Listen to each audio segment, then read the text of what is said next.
साथियों आज की क्लास में हम लोग पॉलिटेक्निक का लेक्चर नंबर 2 मतलब क्वेश्चन का 2 पढ़ने वाले हैं।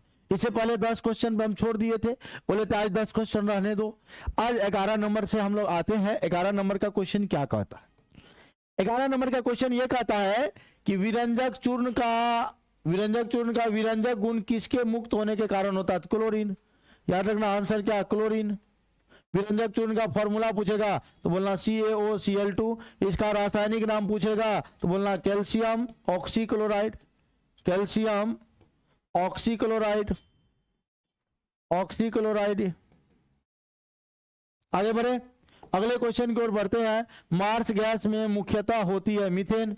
मार्स गैस किसे कहा जाता है? मीथेन को। मार्स गैस किसे कहा जाता है? मीथेन को। मीथेन को हम लोग दलदल गैस भी कहते हैं। मीथेन गैस CNG का मुख्य स्रोत भी है। समझ आ रही बात? ये हवा से हल्की गैस भी है। हवा से हल्की कहेगा कि सॉरी कैसे समझे? हवा से हल्की का मतलब आज गर्मी बहुत ज्यादा था सर, लेकिन हम ट्रिक क्या बनाए थे? आज गर्मी नहीं है।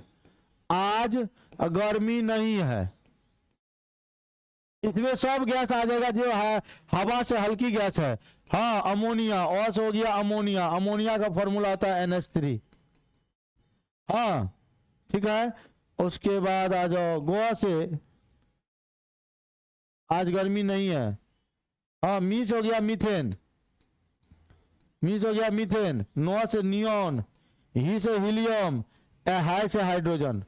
ये सब गैस जो है ना, ये हवा से हल्की होती है। पूछेगा हवा से हल्की गैस तो कहना आज गर्मी नहीं है। तो यहां पर मार्स गैस किसको कहते हैं हम लोग? मीथेन को। आंसर नंबर बी होगा। जो लोग बी बोल रहे हैं बिल्कुल सही बोल रहे हैं। आगे बढ़ते हैं। अगले क्वेश्चन कहता है अल्कोहल तथा अम्ल के बीच अभिक्रिया कहलाती है। जब अल्कोहल, ध्यान दीजिएगा, जब अल्कोहल प्लस एसिड हो जाता है तो बन जाता है ईस्टर, प्लस बनता है वाटर। इसी रिएक्शन को कहते हैं एस्टरीकरण अभिक्रिया। एस्टरीकरण, एस्टरीफिकेशन रिएक्शन। तो आंसर होगा क्या? एस्टरीकरण अभिक्रिया।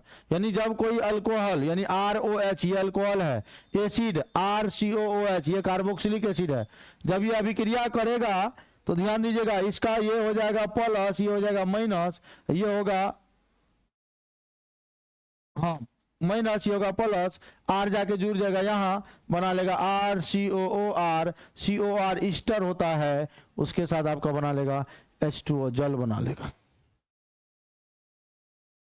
ठीक है, आगे बढ़े। अगला क्वेश्चन सिरके में उपस्थित होता है ये एसिटिक अम्ल। ये एसिटिक अम्ल का जो है इसका नाम है एसिटिक अम्ल। ये सिरके में उपस्थित होता है और एसिटिक अम्ल दूसरा कार्बनिक यौगिक है। प्रयोगशाला में बनने वाला दूसरा कार्बनिक यौगिक है। दूसरा कार्बनिक यौगिक है। प्रयोगशाला में बनने वाला दूसरा कार्बनिक यौगिक है कौन? और इसको 1845 ईस्वी में बनाया गया था। किसके द्वारा? तो कोलबे के द्वारा। कौन बे? कोलबे। समझे का? आगे बढ़ल जाए भाई, आगे बढ़ते हैं। अगले क्वेश्चन की ओर बढ़ते हैं। कहता है A, B, C तथा D, 4 को है। A है, B है, C है, D है। विलयनों के pH का मान A का दिया है 11, B का दिया है 9, C का दिया है 5 और D का दिया है, ओ सॉरी लिखने में मिस्टेक, यह है 9.5 और यहाँ है 3.5 C का तथा D का है 6.5। कहता है इनमें से सर्वाधिक क्षारीय विलयन कौन है? क्षारीय विलयन मतलब 0 से 14 तक परास होता है। एक pH स्केल का रेंज होता है। अगर 7 से कम है तो हम लोग कहते हैं अम्लीय है, और 7 से ज्यादा होता है तो बोलते हैं क्षारीय। तो यहाँ कौन ज्यादा क्षारीय? ध्यान दीजिए, कौन ज्यादा सर्वाधिक क्षारीय होगा? तो भैया मान लो किसी का pH मान अगर 7 से ज्यादा है तो यहाँ देखो 7 से ज्यादा वाला 9.5 है और 11 है, तो जिसका मान ज्यादा है वो ज्यादा क्षारीय है। तो आ जाएगा क्या? A। अगला नंबर देखते हैं, आप लोग बना पाते हैं कि नहीं? ये क्वेश्चन का आंसर जल्दी से दीजिए, आप लोग जल्दी से दीजिए।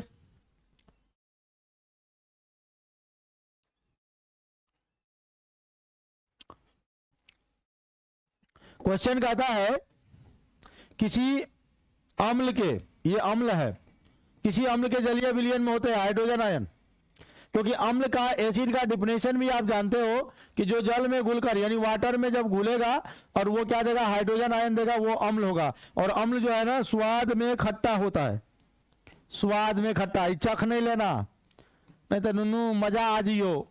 इसीलिए चखना नहीं है, क्योंकि ये ज्यादातर खट्टे फलों में पाया जाता है, इसलिए हम लोग ऐसा कहते हैं। ठीक है, आगे बढ़ो, आगे आगे आगे अगले क्वेश्चन की बताइए।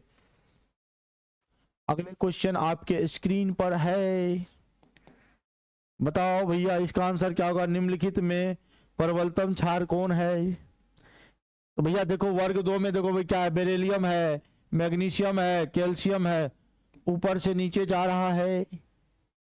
सबसे ऊपर कौन आ रहा है? मैग्नीशियम, तो मैग्नीशियम आंसर कर दो, क्योंकि सब में वो ऐसे लगा हुआ है।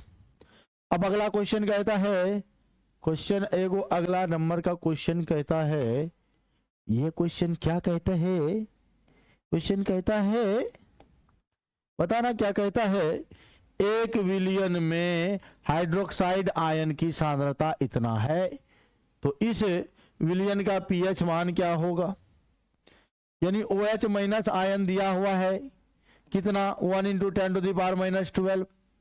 भैया एक बात बताओ, पीएच इक्वल टू होता है minus log of hydrogen ion, ठीक, और पीओएच इक्वल टू होता है minus log of hydroxide ion.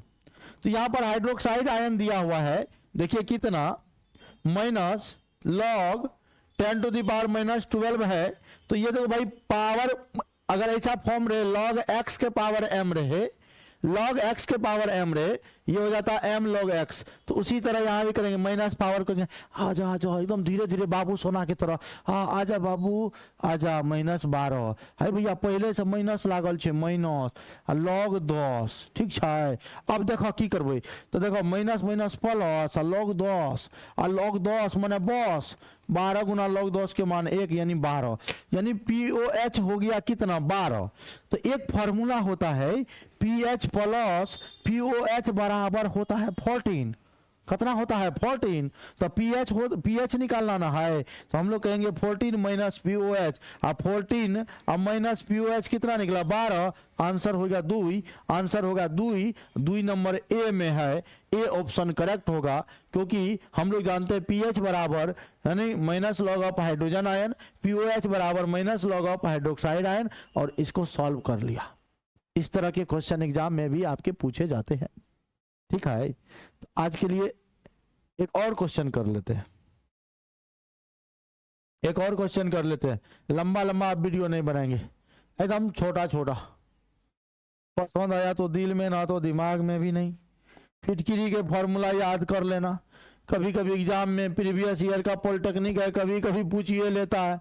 फिटकिरी का सूत्र क्या होता है, फिटकिरी एक द्विक लवण है, यानी इसमें 2 लवण होगा, द्विक लवण है, डबल सॉल्ट है, और ये डबल सॉल्ट होने के लिए भैया इसमें 2 लवण का होना जरूरी है। एक होता है K2SO4 और दूसरा होता है Al2SO4 का होल 3 हो जाएगा, हाँ। उसके बाद होता है 24H2O। तो पहला एक आपका ये हो गया, दूसरा आपका ये हो गया, फोटो से फोटो मिलावे नंबर पावे, मतलब समझे, इस फोटो से मिलाओ K2SO4 आई, K2SO4 Al2SO4 का होल 3 24H2O, यही तो मिल गया, फोटो से फोटो मिलाओ नंबर पाओ, सी नंबर आपका सही आंसर होगा। एक और क्वेश्चन ले लेते हैं, एक और क्वेश्चन ले लेते हैं, 10 क्वेश्चन का ये भी स्लाइड बन जाएगा, 10 क्वेश्चन का ये भी स्लाइड बन जाएगा, ठीक है। देखिए भैया कहता है निम्नलिखित में से, यानी निम्न में से कौन सा परिवर्तन नहीं है, जल के उबलने से जलवाष्प का निर्माण। है भैया जल है, जब ये उबलेगा, हीट होगा तो ये उबलेगा, तो धीरे धीरे वाष्प बनेगा, है, ये तो परिवर्तन है हो। बर्फ के पिघलने से जल प्राप्त होना, बर्फ सॉलिड स्टेट में, जब पानी जम जाता है वो सॉलिड स्टेट में रहता है, और जब इसको कहता है कि पिघल गया तो ये द्रव बनेगा, ये भी परिवर्तन है। फिर कहता है जल में नमक का घुलना, द्रवित पेट्रोलियम गैस का दहन, कौन कहता परिवर्तन नहीं है, ये बोलेंगे जल में नमक का घुलना, ठीक है, जल में नमक का घुलन, ये विलियन बन जाता है ना। तो ये 10 क्वेश्चन का ये भी स्लाइड रहा। बस आप लोग बताना कैसा लगा, अच्छा लगा एक्सप्लेनेशन, नहीं लगा, अच्छा लगा तो लाइक शेयर जरूर करना। धन्यवाद, आज के लिए इतना ही, फिर मिलेंगे अगले वीडियो में। मुस्कुराते रहिए।